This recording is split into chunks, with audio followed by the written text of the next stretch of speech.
Hi, my name is Alex. I'm in grade 6. I go to McMurray Junior Public School, and I really enjoy being a gamer with Girls Who Game. My name is Ava. I'm in grade 6. I go to McMurray Junior Public School, and I'm part of the Girls Who Game community. So I hope you got that elementary energy from our Girls Who Game program that will help us as we go through the panel. Welcome, everyone. It's just great to have everybody here for this panel. My name is Katina Popolkas. I'm the Senior Education Strategist for Dell Technologies. We are so excited to talk about girls and women in gaming and esports and breaking down the barriers. We have a great panel here today. We'll start with very quick introductions around the horn. I'll start with Jennifer. Over to you, Jen. Hi, of course, my name is Jennifer. I am the Esports Program Manager for Simon Fraser University. I am also part of Esport Canada Post-Secondaries Council, and I'm also the main host for this event. Wonderful. Thanks, Jennifer. And over to you, Emily. I'm Emily. I am currently a third-year university, and I'm president of SFU Esports Association. I've been organizing esports events since my 11th grade in high school. That's fantastic. So we're starting to see that growth. This started in high school. We have our Girls Who Game, our little ones in elementary. And now we're going to talk to some of the professionals who continued their journey into the professional Team Liquid space. I'll pass it over to Melia. Hello, my name is Melia. I'm a talent manager here at Team Liquid. I've worked in esports for about 4 years now, and prior to this, I graduated from Full Sail University in 2020. All right, Tiffae, over to you. So my name is Tiffae, and I'm a content creator for Team Liquid and Rebel Gaming, and I just play a lot of video games. All right, thank you. Wonderful. Well, let's dig into this panel discussion. And Tiffae, I'll start with you. What inspired you to start gaming, and when did you first become interested in it? I think I have a very typical background. My parents are immigrants who came to America when I was very young, and they dove into working full time. So to kind of distract me, they just bought me a lot of console games. And I started playing at a I think I was like maybe 8, and I would play console games with my brother. And that kind of just stacked on. Like every year I bought a new game and I just kept playing. And now here we are over 20 years later. That is fantastic. So started young, turned it into a career, which is super cool. So many people dream about that. So Jennifer, over to you. Can you share your esports journey and how it's been for you as a woman in this space? I think, like Tiffae, my childhood was kind of very similar. I had an older brother who would make me play games with him so that he could actually just beat me up. Siblings, of course. So growing up playing games, I kind of got into a bit of the tournament organizing in high school, and we were still at a point where it was a little bit admin are not too sure about gaming, so I was a little disappointed. But then I was like, oh, okay, I can keep it as a hobby, that's okay. And then I started attending SFU, working on my studies, and I kind of decided that I needed something to do that's not studying. And then I was playing on my computer every day anyway, so I was like, okay, let me join our club, the Simon Fraser Esports Association. Joined them in my 3rd year, became president in my 4th, and then from there I got to work in events and meet a lot of other people and just network within SFU as well as outside of SFU, which I found was just really fun and made me like want to continue doing that. So as soon as I graduated, Simon Fraser reached out and said, hey, can you continue doing this for us? So that's how I became their program manager. And kind of looking at Canada's climate and all of that, there are very few positions, and there are also very few positions held by women. So I was really proud. And then from there, kind of I wanted to give students an opportunity to do the same thing. So that started CIE year 1, and now we're in year 2, and so it's been quite a journey. That's exciting, and congratulations on doing these national projects. That's fantastic for this exhibition. Melia, same question. Can you share your journey and experience breaking into esports and gaming industry as a woman? So my journey is a little bit random. I was there for 9 years as a technician. So I've already experienced plenty of being treated differently because of my gender, working in the tech field there. Coming into esports, like I said, was very random. I've been playing games with my brothers since I'm the oldest, but I was probably like 6 when we started playing with my parents, and then just moving into, I remember specifically playing Halo with my brothers growing up, and like Dance Central. And then funny enough, they were playing World of Warcraft and I would make fun of them for being nerds. And now, as you can tell, I'm the big World of Warcraft nerd. So that's funny how that flip-flopped. But I just kind of felt like I've loved gaming. I'm tired of what I'm doing. How can I potentially mix the two? And I always thought, as like, getting into gaming meant you have to be a professional gamer, or you have to be a coach, or there's like specific things that gamers can only do. I didn't realize at the time that esports teams needed accountants, and esports teams needed talent managers and operations managers, and all the roles that a normal company would need, esports teams need too. So one night I was on Reddit, like my nightly Reddit surf before I go to sleep, and I saw that the LA Gladiators were looking for a student marketing intern. And I have no marketing experience, like zero, but I figured, why not? And something that my dad always told me growing up was, the answer is no if you don't try. So I applied for it. I interviewed for that spot, that student internship spot, got that. Then I was there for about a year and a half. Then I went to Gen G for a year as a talent manager there, went back to Sentinels as operations manager, and now I'm here at Team Liquid as a talent manager. So something I'm hearing in these answers are brothers are a big part of it to get you started. And then also lots of risk taking, trying new things, deciding that, yeah, I'm going to go for it, which is super empowering. That's great. Love that. So, okay, Emily, over to you. What role do you see gaming in promoting diversity and inclusivity? And how can we ensure that gaming is a welcoming space for all? I think that from a young age, at least when I was growing up, there was a clear separation from, oh, these are boys' activities and these are girls' activities. And I think that gaming is one of many things that are really popular right now, especially, that can serve as a catalyst for boys and girls and young men and young women to learn that, oh, actually, we aren't so different from each other. And sure, we can teach all these things about diversity and inclusivity in school and, of course, corporate settings, but I think that what's most important in the end is being able to see each other, see the other side as a fellow human being.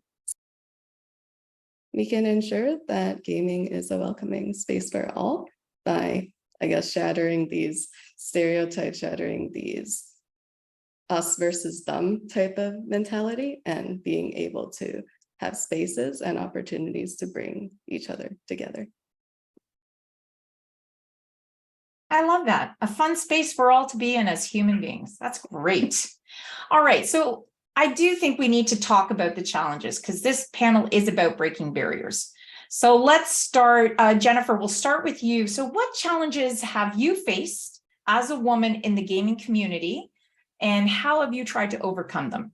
I think that one of the big challenges, of course, is my gender. And if I'm on a game that has voice communication, it's getting not so friendly words thrown at me for no apparent reason. As I was growing up, the gaming culture was a lot of the ignore the trolls kind of mentality.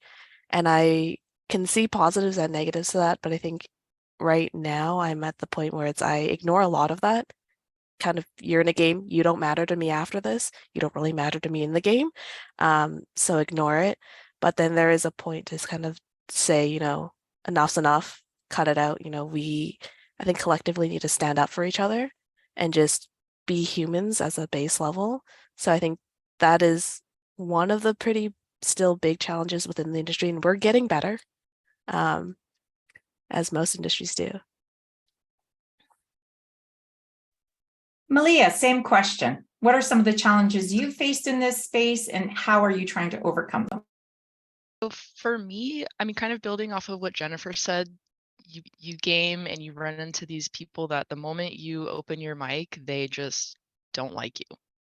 For even if you're fantastic, you're carrying the team, they just don't like you. And it's really easy to, especially if it's a team full of other men, if one of them starts doing it and they're in a party with another one and you happen to be on the same team as them, they can both start ganging up on you for no reason. So that can be really difficult to deal with. It's actually part of the reason that I don't really use voice comms at all in any game. I know Tiffae is a big advocate of always use your mic no matter what, like don't be afraid of it. And I wouldn't say that I'm afraid really, because I can fight back, but it's just more that I don't really want to deal with it. And I'm to counter that, I make use of the ping systems in games pretty heavily. So like in Valorant, for example, when I used to play, I would be pinging all the time, or like letting people know my ultimate's almost ready, like finding other ways to communicate in environments where I don't feel safe or comfortable fully. But it does help playing with my friends. So if I'm playing a game like that where I know I'm going to be in a party environment or just an open environment with others, having at least one or two friends with me who I know they got my back. If someone starts saying some crazy stuff, like I can, do the first round of, hey, that's not cool. And then if it continues, then I know that they'll report them, they'll talk to them in chat, they'll speak up in voice comms. Like, so it's important to have your backup with you, I think. And then in the working environment, um, I I would say that not necessarily to me as a person, I felt like, wow, they totally just blew me off because of my gender. Like I haven't felt like that in this space. But I will say I have noticed, like, I don't know if microaggressions is like the best word for it, but like in a meeting, not at Team Liquid. I just want to throw that out there. Not at Team Liquid. Team Liquid's been great, but at previous employers, there have been times where I've felt like, especially at one place I used to work, I was like one of the only women that worked there. So in a meeting environment, everyone's talking about something and I have a different perspective about it, maybe just because of my life experiences, I don't know. And there were times where I felt like I offered input and it was glossed over, or like, oh, okay, yeah, we'll think about that. And then later in the meeting, like someone will say very similar or the same exact thing. And it's like, we should look into that. We should totally do that. Like, how do we make this happen? And I have to sit there and be like, okay, I just said that. So, because I would get told, are you sure you know what you're talking about? Is there anyone else you can ask? Like, is this the only option? Even though I trained the other technicians, mind you. But a tactic I use to kind of counter both of those in situations is, if I feel like I'm being passed over or ignored, messaging one of my male counterparts and saying, hey, do you like, this is my idea. Do you think you could, or like, I don't feel like I was heard here. Do you mind repeating this in a different way? And they would. And a lot of the time it is heard, listened to, understood. So it's unfortunate that that is a tactic of mine to kind of be heard sometimes, but it works, unfortunately. So I was using it.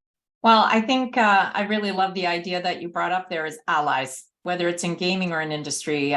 We need allies. We need our female tribe, but we also need that other 50% of the population to back us too. So thanks for bringing that up. Emily, over to you. What are some challenges that you've experienced and what have you done to overcome them?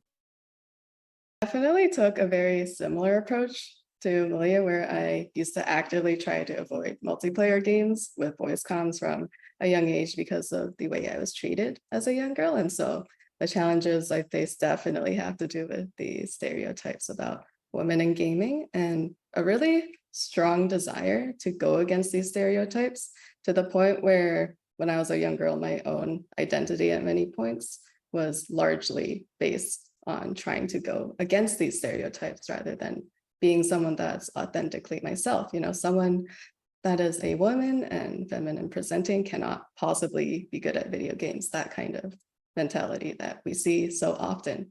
And so I thought that I could avoid getting flamed because I was a girl and avoid being mocked because I was a girl by doing this, even just from my own friends, and because I was worrying about perpetuating these stereotypes against women just inside their head. So as for overcoming them, I think I largely overcame them, maybe a little too late, because that was during COVID and I had a bit of time to really reflect on myself and what I myself liked. But I think what would have really helped is a role model. And as Jennifer and Melia said, it's really important to stand up for each other. And I think I really wish that I had someone like that as a young age. So I gone into organizing esports events largely because I want to be this role model, and I want to be someone that can also help others overcome these identity issues I had as a young girl in gaming. And seeing all these role models around us today is really inspiring to me, and it would have been really inspiring to myself as a young girl. So I'm really happy we have this panel to display everyone. Thanks, Emily. I really loved what you said there. And I want to now go to Tiffae and say, okay, you've heard the challenges from that these other ladies on the panel have experienced. One, have you seen some of these yourself personally?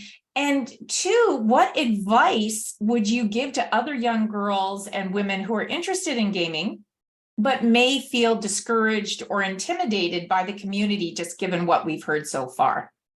So to answer that, yes, I have experienced the same thing, but in game versus in an office setting. I will try to say something. I'll be like, hey, let's do this. And I will kind of get ignored. But if I'm like, hey, yo, can you say the same thing? They'll listen to my friend instead of listening to me. So it does happen, but in a gaming space versus an office setting. And kind of to combat feeling intimidated by gaming, I think it ties into a lot of what Malia said. Just making sure you have a safe place, like whether it's playing with a certain set of friends, whether it's you know, even playing like with 1-2, it doesn't have to be a full lobby of your friends, but it kind of gives you a safe bubble to know that if you do encounter someone toxic, you'll always have someone that has your back and will stand up for you and will make you feel less anxious and less worried about having a negative experience. And I think one thing that people don't rely on more, I personally don't ever use a block button, or it's called the mute button, but just remember that every single game that has voice usually has a block button, and that is a safety protocol for you. If you're feeling super anxious, if you're feeling super upset, like mute them. You don't have to listen to them. Just that's for your own safety. So don't be afraid to use those. I think that's great advice. Let's use the tools within the game to help us feel safe and to block out those negative voices that we just don't need to hear. So thank you for that. Jennifer, did you want to add on to that at all? Do you have any advice for young girls and women who are interested but may feel a little bit intimidated by this space? I think like the Nike slogan says, just do it, just go for it, be bold. I think like Tiffae said, the buddy system is amazing. So even for, in-person events, or if you had to go to like a university in-house or something, just drag one of your friends with you. And then it's also really easy to message student executives or even just admin of whatever tournament or event you're at and just say, hey, if we're ever put into groups, may I be put with my friend? Most people won't say no to that. And if they do, that's, sometimes you just need to opt out if you're not feeling comfortable enough. But I think within our industry and kind of community, it's a lot of just looking for people and looking for other women, and you will find people just like you. You will find people with the same or similar stories, and you will find friends a lot of the time in our community. I think here's also a perfect example. Like you'll find women who are anywhere from kind of the institutional grade school level all the way up to professionals. And I don't want to speak for everybody, but a lot of us would be very open and very interested and willing to just chat with other people wanting to know more or help them kind of get included in all of that. Does anybody want to add on anything just based on what they've heard from the other panelists? Well, I want to say it kind of ties into like the early introductions. So I'm turning 30 this year, and when I was in high school and college, gaming wasn't popular at all. Like there was maybe one esports club at my college, and that was it. So to see all these schools, whether it's a high school, whether it's even elementary, like you guys are doing things to dive into gaming, and that's super amazing. Seeing all these like starting from middle school, what elementary school, post secondary. I'm saying it right this time.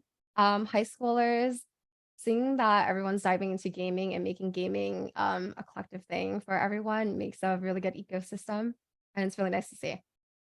You. How have you seen representation and visibility of women change in the esports and gaming industry over the past few years? So since I started working in esports, it was January of 2019. At the time, I was so new to the space that I was still trying to like sponge everything up, and I didn't really notice at first the lack of women like in the workforce. Obviously, in the professional player scene in 2019, well, maybe not obviously, but to me, I always just assumed because I'm watching Overwatch League, I'm watching LCS, that it's only males. And it wasn't until I think it was I forget their name, the Dragons. Is it the Shanghai Dragons in Overwatch League when they had Giguri join their roster? And that was a very cool moment to see because I worked in Overwatch League space, and to see a team open up a spot for someone like me, that was amazing. What was not amazing was to see the negative backlash of like, you know, she's getting carried. Why is she there? She's not even playing. She's on the bed. Like just all this negative energy. And all she's trying to do is just exist and just play games. Like I wish it was more like that, like just focused on gameplay versus who this person is. So that was a cool, but also kind of not cool change that I saw pretty immediately when I joined esports. Some things that I jotted down that are happening more recently or that have happened more recently is like Valkyrie being a co-owner of 100 Thieves. When that happened and she was in that video with Jack and Nadeshot, just sitting there equally with them in like this power stance in her chair, I was like, wow, that's really cool. Like I hadn't heard of, again, being so new to the space, hadn't heard of other women being co-owners of esports teams outside of, I think, Evil Geniuses. Nicole, I think is her name, is CEO of Evil Geniuses. That was the only one that I was aware of. So there's Valkyrie. Currently, Potter is the head coach of Evil Geniuses Valorant team, their men's Valorant team, and they're playing in Masters in Tokyo right now. And I remember for this season, she was under a microscope like crazy. She's like the only woman coach in the space of all males. And I know that too because I used to work at Sentinels, and the team is all males, the coaches are all males, the analysts are all males, everyone around me is male. But to see her kind of trailblazing, and she's getting a lot of trolling on Twitter from what I have seen, but just watching her kind of take the high road, combat that, and just not really clap back as much, but showing it in the results is, the ultimate like I deserve to be here thing to me. So that's been really cool to see. And then a creator that I've noticed that's doing a lot of like big things to challenge just your typical like content creation, like streaming and posting on YouTube, is Cutie Cinderella. She hosts the Streamer Awards. She does all of these summer camps with various streamers. She does bake-alongs on stream. She does these I think she's doing something called Master Baker, where she looks like she's renting out a kitchen and has her streamer friends come in, and they do like Chopped or any baking show you'd see on Food Network. So seeing women in these positions doing these really push the envelope things has been inspirational for me, because I feel like I'm pretty quiet in the space. I just kind of like to be doing my talent management, my operations things in the background. So to see these other power players really like paving the way for us is that's been really cool. Thanks so much, Melia. That is great. Now, Emily mentioned it earlier in our conversation. She mentioned to have a role model would be key. And that is so important. So you met our little girls who game earlier today, and understanding that you are their role models. They're looking up to you, ladies. So Jennifer, we'll start with you. How important is mentorship and networking for women who want to work in the esports and gaming industry? And what advice do you have for those who want mentorship? I've been reaching out to you to mentor our little ones. What else can we be doing to help build up this female-centric ecosystem in the gaming space? I think first, a mentorship is extremely important. It's something I didn't have. I had mentorship from a couple other males and then quickly kind of superseded them. So then I was like, okay, I don't know who to look for. I don't know examples. So I think mentorship is extremely important. And I think it didn't hit me how important it was until, of course, I met Emily and kind of brought her up as she started as my events coordinator, and now she's president. So I'm super proud of you. But it didn't really hit me how much mentorship meant until I had a chat with one of our players on our Valorant marginalized genders team. And she basically told me, thank you for kind of pushing me to join the club and join the team of other female and marginalized genders. I hated going to school. I only met people on a surface level at classes, like kind of my school life sucked. But meeting these girls and meeting you and getting to know everybody and realizing there are people I can play games with, and there are people who are from my city that I can play games with and meet in person and hang out with outside of games, has done a whole lot for I guess her. I forget which perspective I'm using at this point. But it meant a lot for her mental health and helped her in even her studies. Like, she was happier and she was more willing to study and do well so that she could play games and continue going to school while just being a happy human being. So I think, yeah, on that front, mentorship is huge. For networking, well, I'll say for at least me, I am free for anybody to reach out to at any time, Discord or Twitter. I'm more than happy to have chats with people and kind of help them along their journey, because I think not that women need the help, but it's always nice to make other connections and just to chat with people who understand you. You don't always have to explain every little thing you do, because we get it. We get that we have tendencies that are only built by us because of other people, and sometimes they are the same among other women. All right, Melia, same question over to you. What's the importance of mentorship in this space? My journey can speak to how important networking and mentorship is, because like I mentioned, I jumped in here with no experience in the gaming industry outside of just playing them. I've been very fortunate since I started in this space to have women as my boss at every single place I've worked at. So when I was an intern, I was interviewed by, and my boss was a woman. So I already felt a safety with her and a connection with her just on that alone. She left Sentinels after like probably about a year after I started. So then I was the lone wolf. So that was a little bit tough. And I did have to kind of use my resources to, like, I stayed in touch with her, but use my resources to, I'm feeling this way today. Like I was just in a meeting and they talked over me. I need someone to talk to about it. Can I have 5 minutes of your time? That was really helpful. At Gen G, I worked with mostly women, and then at Team Liquid, my boss is also a woman. So I've been very fortunate in that way to be in a safe space everywhere I've gone, where I kind of like what Jennifer mentioned, like, you don't have to explain yourself. They get it. Like if I don't always have to explain the microaggressions I feel. I'm just kind of like, did you hear that? And they'll be like, yeah, sorry that happened to you. Like, I'll talk to them type of thing. So that's comforting.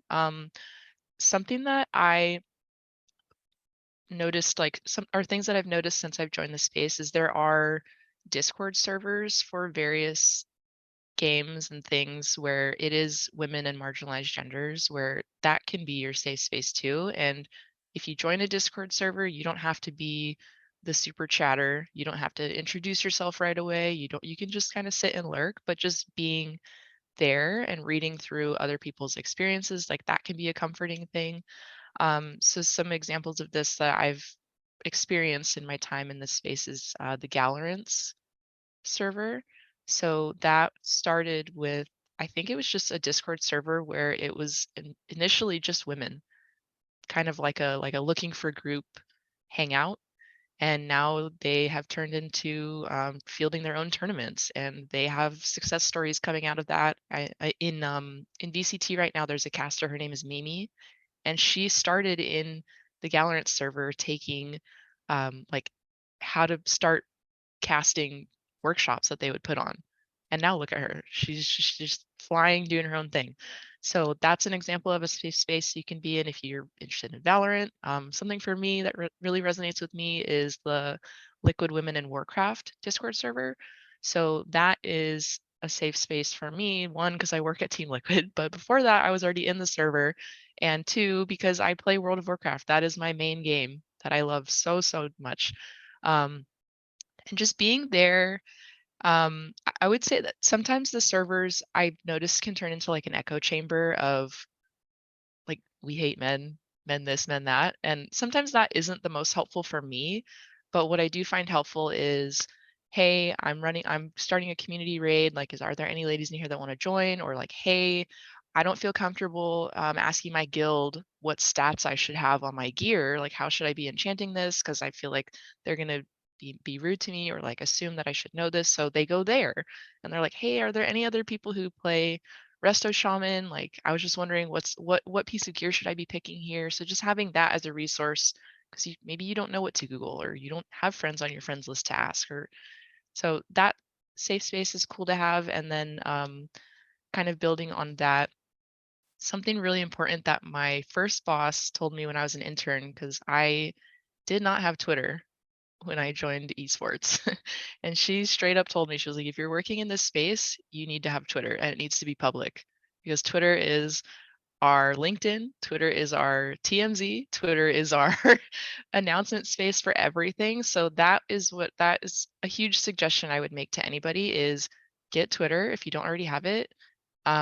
Make your name something that you're like, that is going to be, you know, your name forever type of thing. Like, if mine was not my gamer tag and it was just like my first and last name, I don't know. I just kind of like, I want it to be my gamer tag. That's how I want people to like meet me.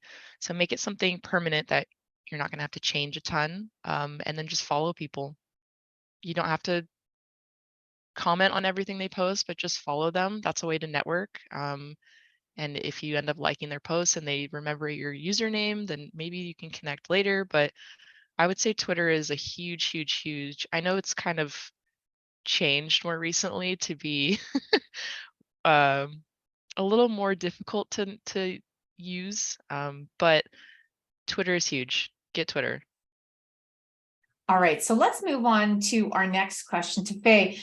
So you've heard the panel. I keep coming back to you because getting your response in that professional. What do you think the future of gaming looks like for young girls, post-secondary women, and female professional gamers? Well, it's gone just beyond gaming. So if we're taking Valorant, for example, right now, Masters is one of the biggest tournaments of the year in Japan right now. And I was talking last night about how amazing it is to see the cast, like the analysts, the interview, the hosts, like everyone. There was a point where like on the stage, it was just 3 women. So seeing that is so different from when I first got into esports, like I'd say probably 12 years ago. There was no one. The cast was all male, the production was all male, like everyone was just male. So seeing that grow it shows how far we've come. And this is not like, this is just the beginning. It's just gonna grow bigger and bigger. And take Valorant as example again for the player base. I believe Valorant currently has the biggest player base for women. I think the percentage is at like 40 something, 46% or something like that women, which is insane because when I first started playing gaming, it was like I would see one other girl maybe like every like 3 months. So seeing that change is amazing. And I think the future looks really bright. It doesn't matter if you're a gamer, it doesn't matter if you want to go into production or just esports in general. I think we only go up from here. I love your optimism. That is fantastic. The future definitely looks bright, and just having all you ladies on the panel just shows what's possible. Now, Melia, just outside of the gaming space, like how can we make sure that girls and young women are aware of the industry roles? So outside of the gaming, what are some of the industry roles and career paths that are available to them? And how can we make sure that they're picking up on all of this? Kind of going off of what Tiffae said, I'm 34, so I'm a lot older than most of the people I encounter like while I'm gaming and stuff like that, and people that are graduating post-secondary and like starting to look for jobs in the space. Find a job. But the obvious thing is making sure your LinkedIn is updated, making sure you have even if you're not an artist, but just having a portfolio website is really helpful. Those are like the obvious things, keep your resume updated, all that stuff. But going off of the age comment that I brought up is when I was in high school, having a club on campus, I never had that, unfortunately, but if you do have one, join it. And if I know it can probably be scary if you're maybe the only girl there, but join it, go to it, be confident. You are allowed to be there. You deserve to be there. Resources for me that I've used to look for jobs in the space for people who might not know that there are, a need for accountants, and we have a personal chef at Team Liquid. So there's a space for everybody here. You just have to know where to look. And again, Twitter is a huge resource. I feel like a lot of esports teams and like development companies post about open positions on Twitter. LinkedIn is another resource you can use, but there's a specific one that is just for gaming, and it's called Hitmarker. I remember looking at Hitmarker a lot, where using your network is another big one I would recommend, because sometimes people don't post their jobs, and in esports, it probably feels really big from the outside perspective, but internally, it's a lot of the same people. It's a really small space, so the more people you know, the more likely you are to be thought of when a position opens up. So follow people on Twitter, connect with people on LinkedIn, do the work, so that people remember you when it comes time to fill a position. Nice for all involved. All right, Tiffae and Jennifer, this question is for the two of you. I'm going to start with Jennifer, but it's the same question for both of you. So somebody who's been through the post-secondary experience at SFU Esports and now into the industry space, what has been the most rewarding part of all of this, Jennifer? I think it's a little bit two-parted. So I think one is to really see the progress that's being made. So when I joined the club, I was one of 3 women, and the other 2 were graphic designers. And I was like, I have no graphic design talent, so don't ask me to do that. But I was the only event organizer for a while. And so that kind of sucked in a way, but also was really cool. And then I've gotten to see, because I've been kind of doing esports at the university collegiate level for about 4 or 5 years now. I've seen, at least with the SFU club, more diversity show up.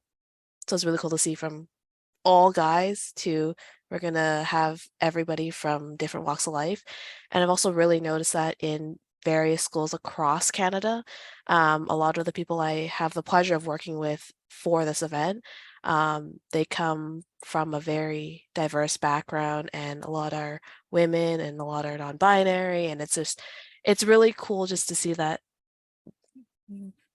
we're out there, we're showing up, we're starting to get in these positions, and I can only imagine that that'll transfer to the larger industry where women will start filling those spaces a lot more than they have in the past. So I think that's been really rewarding just to see our growth. The other really rewarding thing is my work with SFU. We kind of started as someone in their current staff kind of saying, hey, we heard about esports. What is it? Can we get involved? And then our club just kind of explaining it to them, and kind of in a way that the universities and other post-secondaries understand industries, because ours is very unique, where we're basically our own little mini world, because there are so many facets and there's so many ways you can go. So it's hard a lot of times for older individuals who don't have experience with gaming to wrap their head around that. So it's been really rewarding, kind of changing the minds of a lot of admin and sharing with them kind of the benefits and the stories of our generation, and even the people who came before us, to say, this is what they did, this is what we want to do. Can you help us with that? And they're like, oh, we're actually understanding this now. And it's really cool to see kind of that understanding developing, carry across Canada as well. All right, Tiffae, over to you. As a professional gamer and in that professional space, what has been the most rewarding part of it for you? We have an ongoing joke with like me and my community. It's that I'm very popular with the ladies. So very often when I go to events, for example, the most recent one, I went to DreamHack Dallas, and I held a meet and greet, and I would say probably 85% of the people who came to meet me were all very young women.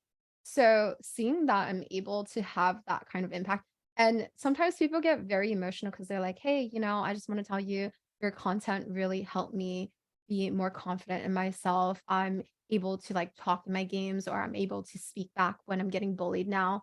And you'll kind of see that effect amplified even on the internet, because I will get DMs, I will get comments, I will get messages from just women all over the world saying that, hey, like you made a difference to me. I give like tips and tricks on how to get better. So people will say like, hey, I watched your videos and I climbed out of this rank for the first time. I'm so happy. Thank you for your videos. And seeing that kind of impact it has on other people is what pretty much makes me keep doing what I do. Emily, how do you think we can encourage more young girls and women to get into gaming? I think that what would really help encourage that is just in general having more role models, like all the amazing industry role models we have here, or just generally seeing women that are just like themselves playing games. And I see that on this panel, there are women that are facilitating this much needed representation. Like I remember how Melia was mentioning open invites to raids in World of Warcraft for women. And I would have loved that. I really like playing MMOs, but the only discouraging aspect for me is the fear of being looked down upon because I'm a woman and not having the support, at least when I was back in high school. So representation that isn't perpetuating a stereotype is really important for young girls and women. And personally, I got encouraged to get into gaming in high school because I saw that at my high school when I was in grade 9, there was a 12th grade young woman who not only ran the esports club, but she also created it in the first place. And she was running all these events that everyone was enjoying in my school. She was also decently high ranked in League. She was around Diamond rank in League, Diamond Masters rank in League, which I've never seen before in women. And I just went for trying to achieve that rank ballpark, and I did. So I was really inspired by her, and I did take over her club when she graduated. And right after that, once I entered SFU, I immediately wanted to join the club as an executive to run events, but I was a bit intimidated for my first semester there. But once I saw that applications were out in the spring semester, I noticed at the very top of the Discord server, there was Jennifer there, and she was the president. And I thought, maybe that could be me in the future. So groups like Girls with Gaming and communities like Esports Club in high school, and especially having young women in executive positions and running important events, having a really big role in that is extremely important to encourage young girls and women to get into gaming. For all the questions, does anybody want to add something that they feel they want to make sure their voice or an I definitely do have something that I want to tell like younger girls, that just remember the internet is not exactly a kind place. People are always going to be mean. People are always going to be rude. They're always going to go out of their way to attack you for absolutely no reason. So it's really really important to remember that at the end of the day, they're strangers and their words can't hurt you and they don't define you as a person. So like, do your best to not let anyone dull your shine. That's it. I just wanted to put it out there. It is really, really important that we are here and that we are doing the work every day, because you don't know who's watching you and you don't know who you're inspiring. Now that does bring us to what we like to call the last word or the last words. It's basically sort of your mantra, whatever inspires you. If there's a line that you like to use, it can be done with enthusiasm or you can be super serious. It's up to you. But we'll use Just have fun and be bold. Please just be yourself and go for it. In the end, you are your own person. It shouldn't be affected by anyone else. And whatever you do and doing whatever you want to do will ultimately make yourself happy. And I think that's all that matters. So please be yourself. Sure. I have I guess I have three little like words of wisdom. One is they're all kind of cliche, but they really help me every day.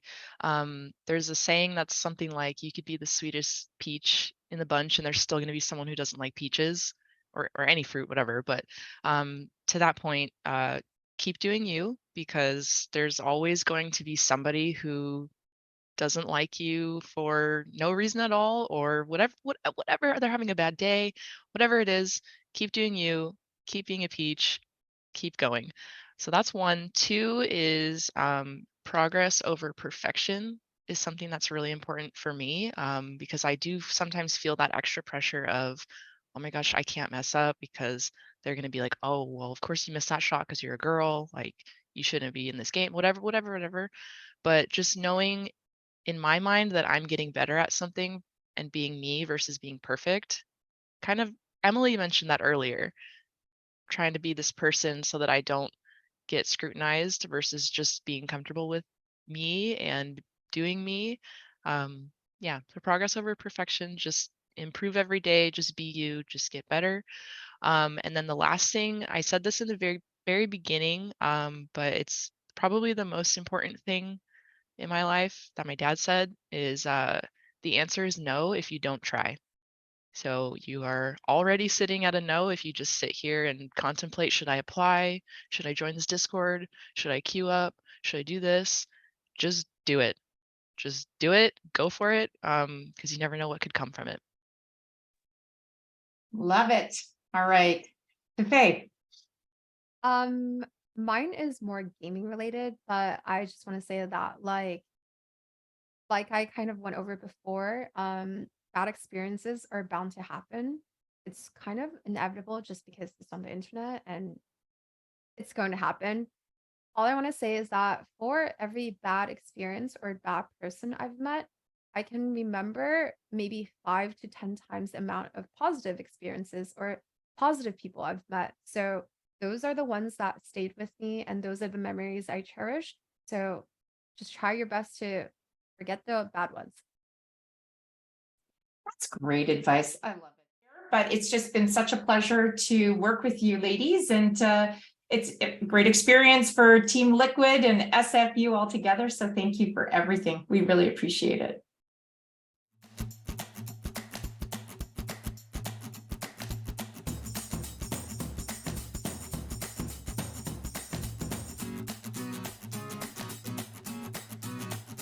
became interested in the Girls Who Game opportunity when I heard about it from my teacher.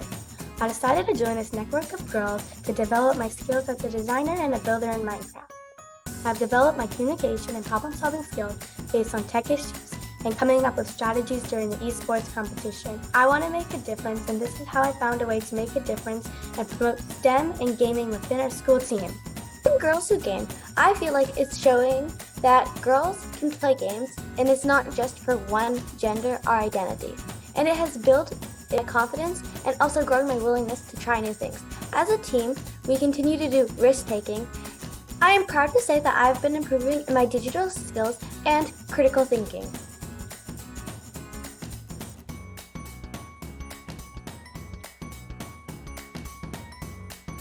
Should ask themselves this: what do you think about when you think of gamers? Most people think of boys, and that's a stereotype.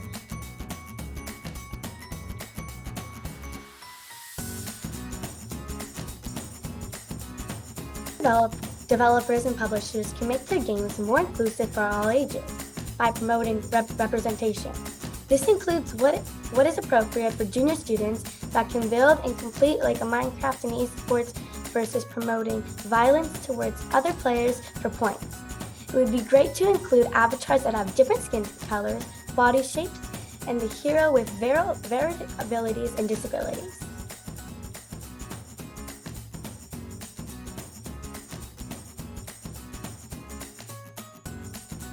To encourage more girls like me to get into gaming, we need to have programs like the Girls Who Game, because not many young girls have a chance to do the great learning and community building that Girls Who Game allows us to do.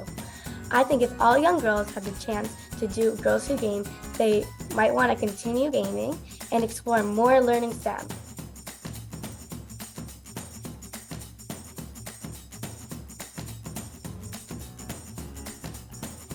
I would give to other young girls, it would be, don't feel like you need to change your character or add a voice changer because you don't feel like you're safe in this community. Be authentic. You need to be brave, adventurous, and a hero. Surround yourself by players who will lift you up and include you, like other girls or allies in your gaming.